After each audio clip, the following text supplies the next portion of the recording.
Kita mulai. Ya, saya tuliskan dulu. Siap ya?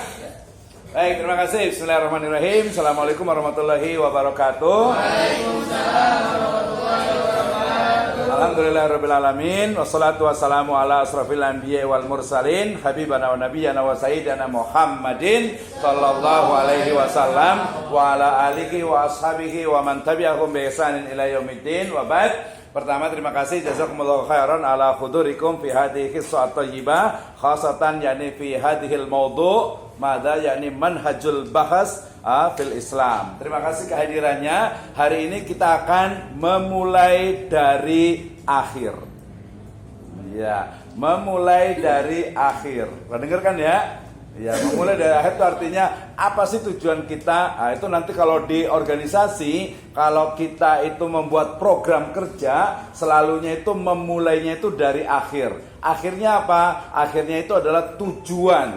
Ya, misalnya nih, memulai dari akhir ini berarti tujuannya ini pada mau apa nih? Pada mau menikah misalnya. Oh, berarti menikah itu adalah tujuan akhir misalnya gitu ya. Berarti untuk menikah apa nih yang disiapkan? Oh, pertama itu adalah menyiapkan diri kita ya dengan ilmu pengetahuan, dengan keterampilan. Yang akhwat, yang perempuan berarti harus bisa bagaimana cara mencuci, bagaimana cara istilahnya itu masak gitu ya, dan pekerjaan rumah tangga lainnya. Yang laki-laki berarti harus bagaimana cara cari kerja. Cari kerja berarti harus punya perbekalan. Salah satunya adalah skill atau kemampuan plus jangan lupa yaitu network atau jaringan.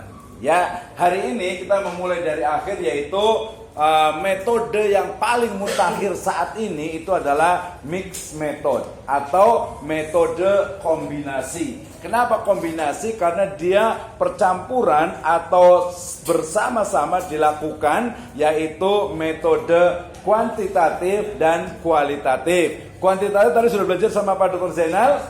Ya, berarti sebuah kebenaran ternyata tidak bisa diselesaikan hanya dengan satu pendekatan, tetapi harus menggunakan multi approach ya, dengan berbagai pendekatan. Misalnya, saya mau meneliti tentang pengaruh dari kedisiplinan terhadap hasil belajar mahasiswa. Ternyata kalau di kuantitatif itu dia hanya batasannya itu adalah kedisiplinan. Padahal hasil belajar siswa itu kemarin banyak sekali pengaruhnya. Misalnya nih, di sini ada yang ngantuk belajar. Kira-kira kalau belajar ngantuk itu sebabnya apa? Tidur. Kebanyakan makan, kekenyangan. Yang sebelah sana? Kurang tidur. Terus? Capek. Terus? Bosen. Ya, terus ada lagi. Ya, bisa jadi dosennya nggak menarik gitu ya. Emang gerobak gitu ya, menarik ya. Ya, kemudian juga mungkin metode caranya, ruangannya, teman-temannya. Berarti nilai ataupun ngantuk seseorang itu pengaruhnya itu bukan cuma X1, X2, X3 dan seterusnya, tapi banyak yang lainnya. Sehingga sebuah kebenaran itu mesti dilakukan dengan pendekatan yang multi, yang lebih dari satu. Misalnya saya mau tanya, X1, variabel X itu adalah kecantikan. Kecantikan itu akan berpengaruh kepada apa? Ya, laki-laki. Seseorang cantik itu pengaruhnya apa? Skincare. Apanya maksudnya skincare? Itu alat Iya. Jangan sampai pergi umroh nih. Pertanyaannya yang siapkan pertanyaan jawabannya. Kecantikan berpengaruh terhadap, berarti Y-nya dulu. Kalau titik-titik XXX berpengaruh terhadap kecantikan Y. Berarti kecantikan itu dipengaruhi oleh apa? Atau bisa juga kecantikan itu akan mempengaruhi apa? Yang ini, kecantikan mempengaruhi apa? Kecantikan seseorang berpengaruh kepada apa? kepada PD. Betul. Satu berarti ketika seseorang merasa dirinya cantik, maka dia percaya dirinya itu tinggi. Yang ini apa coba? Sama aja, kecantikan, kegantengan juga sama. Tapi kalau kegantengan sih merasa ganteng gitu, padahal nggak ganteng gitu ya. Kegantengan, kecantikan itu berpengaruh terhadap apa? Nilai diri. Nilai diri atau values diri, self values. Bisa juga sih gitu. Kalau cantik berarti nilainya tinggi gitu ya. Model. Ininya gitu ya. Apa? Berarti ya nilai bisa lah ya. Harga gitu, harga diri. Harga diri atau harga duduk ya? Ya oke. Terima kasih ya sebelah sana. Kecantikan berpengaruh terhadap apa? Kelamaan nih. Yang ini berpengaruh terhadap ya bisa pertemanan. Artinya yang cantik milihnya yang cantik-cantik gitu ya.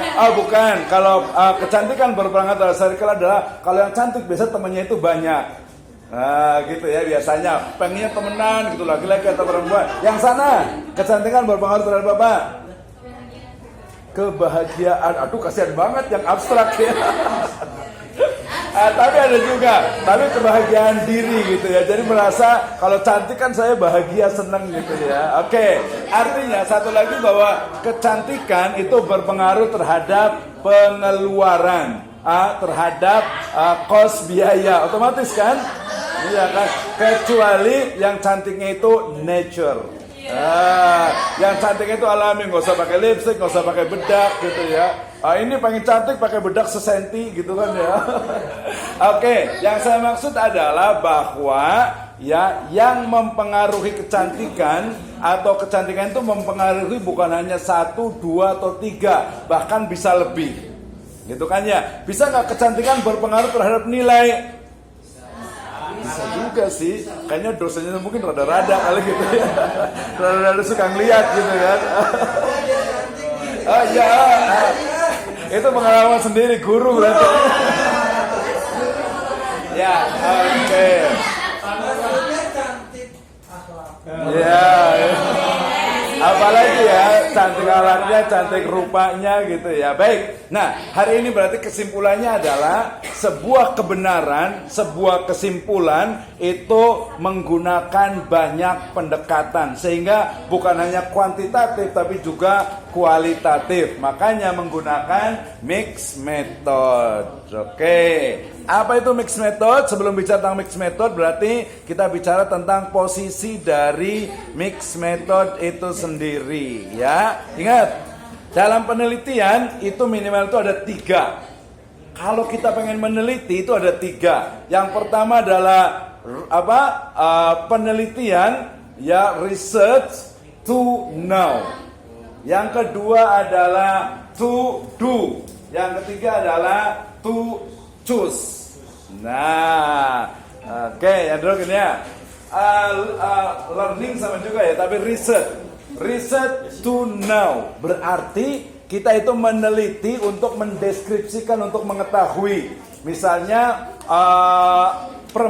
seorang perempuan dia itu ingin mengetahui jiwa kepribadian laki-laki, maka harus dia riset. Seorang laki-laki misalnya ingin tahu tentang gimana sih perempuan itu kejiwaannya seperti apa sih, kepribadiannya seperti apa, itu pakai learning atau research to know. Ya, kalau research to do berarti untuk dilakukan, ya untuk melakukan. Kalau learning ataupun research to choose berarti untuk memilih. Misalnya nih ya, akhwat tiba-tiba ada 3 orang yang datang melamar. Nah berarti harus dibuat riset dulu. Wah ini berarti kayak Pak Misal itu berarti riset to choose. Nah untuk memilih, misalnya ada yang kaya tapi mukanya abstrak. Nah, yang kemarin saya pernah cerita kan. Ya ada yang orang itu ganteng. Ya ganteng, miskin sih enggak, cuma agak gimana gitu ya, nggak bisa diharapkan gitu kan. Nah ada juga, nah itu riset to choose, untuk memilih. Ya banyak sekali, karena hidup adalah pilihan gitu. Termasuk juga kuliah di sini itu adalah pilihan. Berarti kenapa milih di sini pasti ada pertimbangan sebelumnya. Jadi penelitian itu ada 3, to choose, to know, pertama to know, kemudian to choose, kemudian to do, untuk melakukan. Misalnya, saya pengen, misalnya ini ada pagi-pagi mungkin ada yang terlambat, berarti bagaimana untuk kita melakukan agar disiplin. Ya, itu to do. Ini berdasarkan apa? Kepada metode penelitiannya. Jadi masing-masing itu penelitian itu berbeda-beda. Oke, next yang berikutnya ya. Yaitu fungsi dari penelitian yang ini, lihat.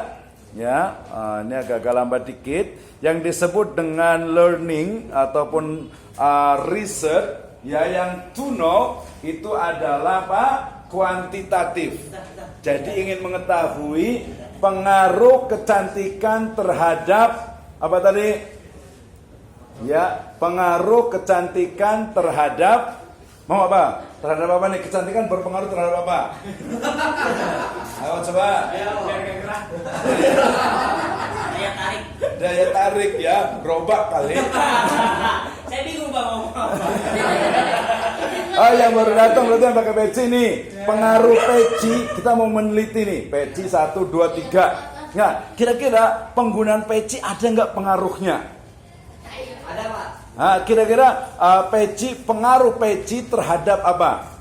Terhadap suatu perilaku. Nah, benar ya, 99 lah lumayan gitu ya. Jadi nggak mungkin dong masa pakai peci jelalatan matanya gitu kan ya. Nah, itu nggak mungkin pakai peci gitu kan ya. Jadi betul, jadi peci selain termasuk juga pakaian. Nah, ya pakai itu berpengaruh terhadap perilaku seseorang. Bisa nggak? Bisa nama, kemudian fashion dan lain sebagainya itu memang berpengaruh. Tapi itu namanya apa?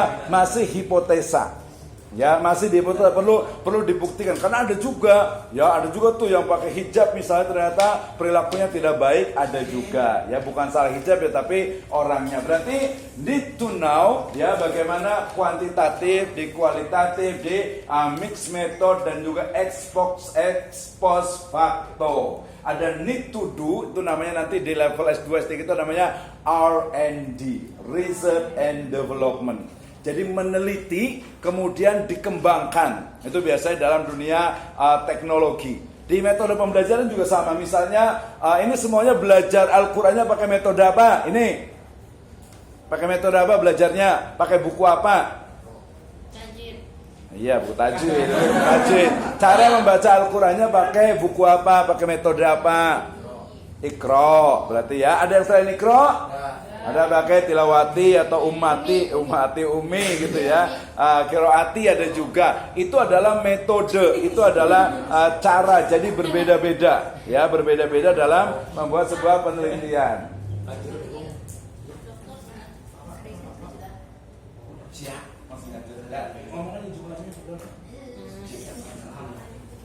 Nanti ya. Lanjut ya. Tadi ngomongin apa?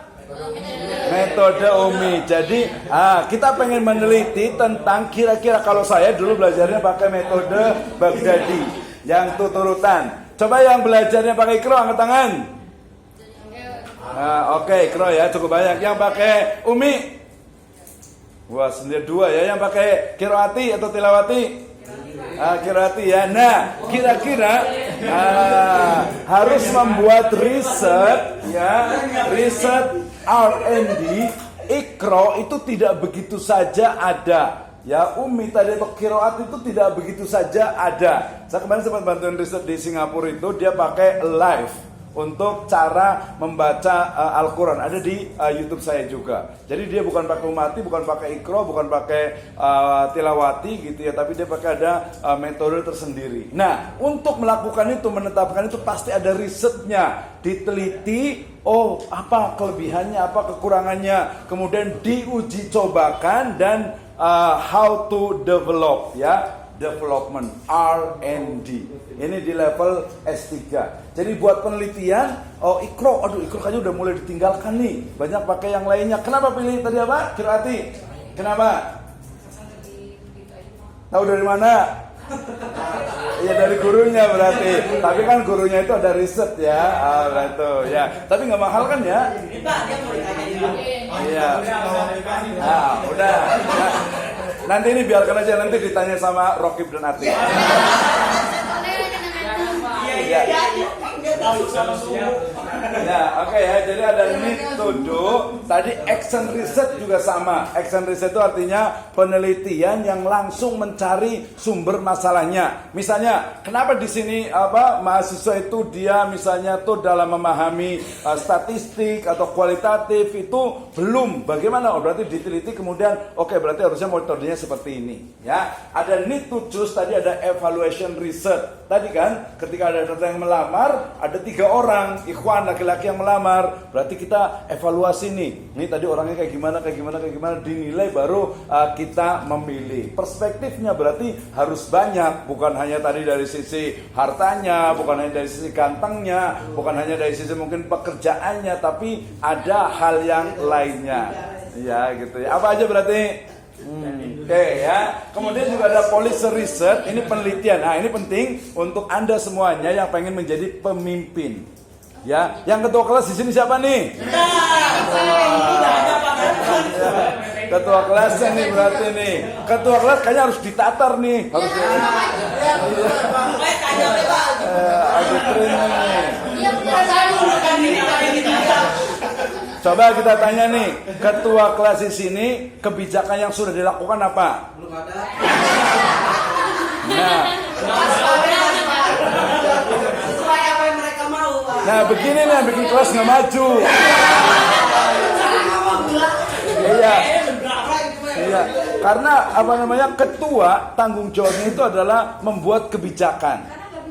Kenapa nih saya? Nah, berarti ini nggak bisa bijaksana, bijak sini, bijaksono. Ya, oke ya. Jadi need to choose, jadi memilih. Berarti ini kayaknya, berarti kalau tadi misalkan ketua, berarti semua anggota kelas di sini salah dalam choose ketua. Oh, nggak ada pilihan ya. Terus gimana? Saya dipilih langsung, Pak. Saya nggak tahu menau, Pak. Dipilih kan? Oh, enggak. Berarti ini pemimpin ilegal ini. Oke, ya. Lanjut. Nah, Dia menyombong kita semua. nah ya. Waduh, ini agak lambat nih. Jadi hari ini kita belajar tentang kuantitatif, kemudian kualitatif dengan mix method. Jadi gabungan. Ya, jadi gabungan. Misalnya, saya ingin membuat penelitian tentang misalnya efektivitas belajar qiraati untuk manula. Gitu kan. Jadi, saya ingin tahu qiraati itu cocoknya buat anak kecil atau orang dewasa. Aduh, cocok ya, cocok aja sih gitu ya. Ya, yang nggak cocok untuk siapa? Yang kekurangannya apa kekurangannya? Ya. Qiraati, tilawati. Umi, Pak. Apa? Qiraati, tilawati. Qiraati bener kan? Kekurangan dari qiraati apa? Nggak ada kali ya. Oh, nanti gitu ya. Ya berarti nanti dibuat riset lagi berarti kekurangan dari qiraati itu apa? Oh, yang Umi. Nah, ini kayaknya bukan Umi, ini Abi kayaknya. Om. Ya, apa kemarin metodenya Umi, pakai Umi. Kenapa pilih Umi? Oh, nah, apa kekurangan dari Umi? Gak sayang Abi.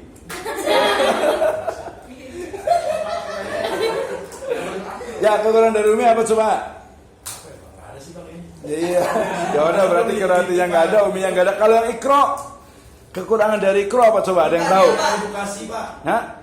Kurang edukasi tentang metode Iqra, jadi yang mau Iqra nggak tahu gimana cara ajarnya. Oh, untuk sertifikasinya ya, pengajarnya ya. Ya bisa aja karena itu memang udah jadi pasar, harusnya sih dari IMM itu ada sebenarnya. Jadi nggak sembarangan, cuma itu sebenarnya salah masyarakat juga. Ngajar nggak di training dulu, nggak dilatih dulu. Iya.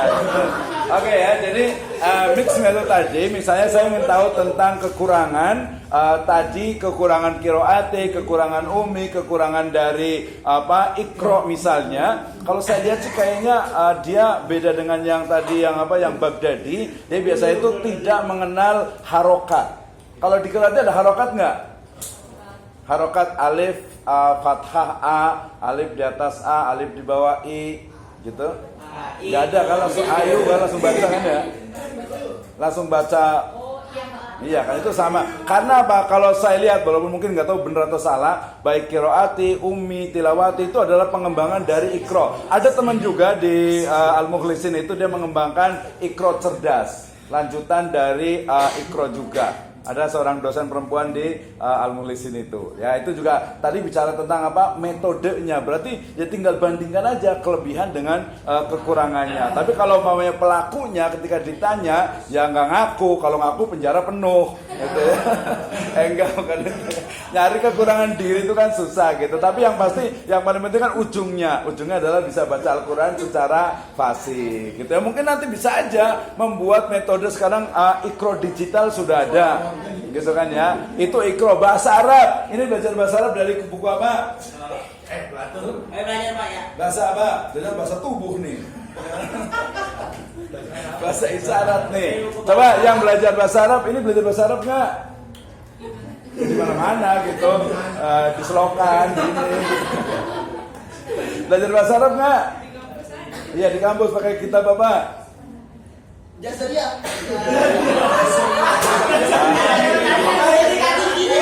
Coba yang pernah belajar bahasa Arab, angkat tangan yang pernah belajar bahasa Arab. Pakai kitab apa? Jajan guru ya, gurunya pakai kitab nggak? Menjual roti di pesantren. Kamus, maka kamus bukan buat belajar. Kamus itu sebagai sumber belajar. Ya nahu sorofnya, gramatikalnya. Yang udah belajar bahasa Arab lagi siapa? Ini. Wah ini nih bukan negara nggak maju nih, nunjuk nih.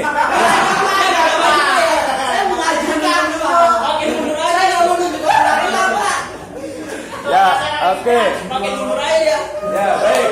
Ya, kita lanjutkan. Jadi maksudnya itu tadi adalah metode belajar baca Iqra, belajar Al-Qur'an, belajar bahasa Arab gitu ya. Semuanya dia pakai metode dan metodenya itu adalah research and development, kemudian dipraktekkan, diuji coba lagi, termasuk juga dievaluasi. Paham?